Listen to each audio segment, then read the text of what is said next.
Hi guys, welcome to 5 Minute Book Reviews. Today we're going to be taking a look at C.S. Lewis's The Magician's Nephew. The story picks up with Digory Kirke, who is the professor in The Lion, the Witch, and the Wardrobe, and he lives in a row house in London next to Polly Plummer, who is the other main protagonist in this story. The two discover magical rings that are owned by Digory's uncle that end up transporting them into the world between the worlds. It's a world full of basically little lakes or puddles, and they decide to go into one of these puddles that takes them to the world of Charn. Now, Charn is a world that has been developed and is dying. There's only one living resident on the world, and that is Jadis. They awaken Jadis, even though Polly says they probably shouldn't. They discovered that Jadis is evil, and they try to escape from Charn, but Jadis follows them. They end up being transported back to London by the magical rings that they discovered. They have a series of mishaps in London, but they are transported into a dark world with Jadis, Digory, and Polly, along with some other people from London being present in that world. While they're there, they start to hear somebody singing, and they realize that this is the creation of a new world, and the person that is revealed to be singing is Aslan. So Aslan transforms the horse that came with them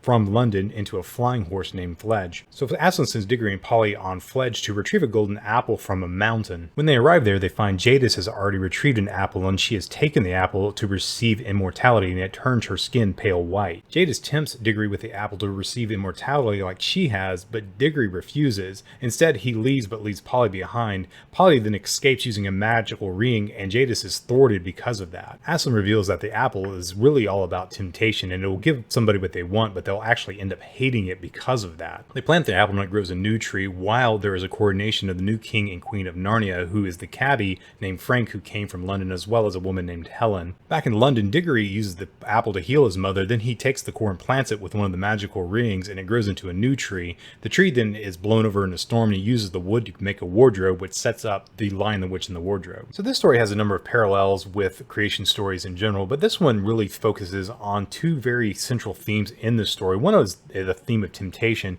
which we see played out in the story of Digory. And Digory, whenever he goes to find the apple, is tempted by Jadis, who has taken the apple and is given into its temptation, but Digory refuses and ultimately reveals that the apple is a source of disdain for her, and she can't stand the apple, even though it granted her what she really wanted. The second main thing that we see in this is harmony in nature versus the exploitation of nature. Now, we see three worlds in this story. We see Charn, where Jadis comes from, and it's an exploited world where everything has been developed, and it's a dying world. And then we also see Earth, which is kind of in the middle of its life cycle, where the people are living in the world where they're trying to choose whether they want to live in harmony with it or if they want to exploit it. And you kind of see that conflict going on there. And then you see the other world, which is a new world that is being created by Aslan. We see how this relates to temptation as well, and how the temptation of power can be used to exploit things, but ultimately ends up destroying them, while the beauty of something, if you when lived in harmony, can create something that's rather beautiful and something that results in happiness and peace. So let's go ahead and score this book. I give this book a 3 for character development, mostly because I think it lacks character development in most of the other characters other than Digory. Digory has a strong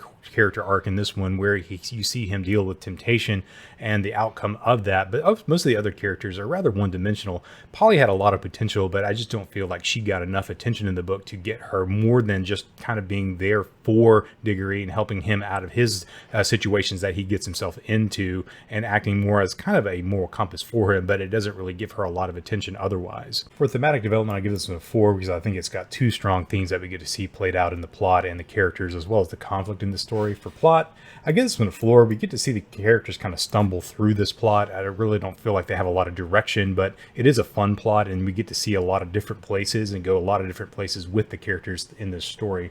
The conflict of this one is 4. I think the conflict could have been stronger, but the conflict between Digory and Jadis is nice, and we get to see how that sets up the future conflict for The Lion, the Witch, and the Wardrobe. So for the setting, I give this one a 5. We get to see a multi-sensory exposition of the creation of Narnia, which is just beautifully done in this story, and we get to see some other worlds that are kind of contrasted with that one as well.